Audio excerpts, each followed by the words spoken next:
Hi, my name is Mehwish Iqbal. I'm a multidisciplinary visual artist. This particular body of work, the titled Laa Makaan, which is a Persian in Urdu word, comes from my research of 10 to 15 years looking at the position of human agency in a foreign environment, and then shift of power from one agency to the other in their treatment towards humans in this larger context.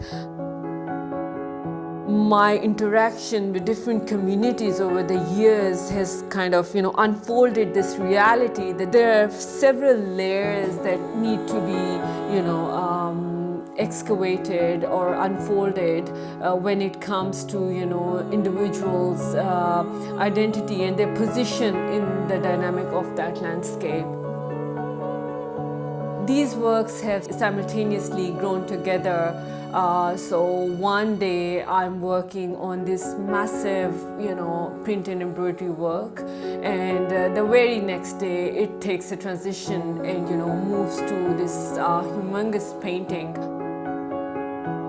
The relationship that comes through shifting to materials and talking to these different languages is very, very sacred in my practice. And in that regard, these works are independent on each other as well, and they inform each other in terms of their subject matter, but also the universal discourse I'm trying to generate through highlighting those concerns within these matrices.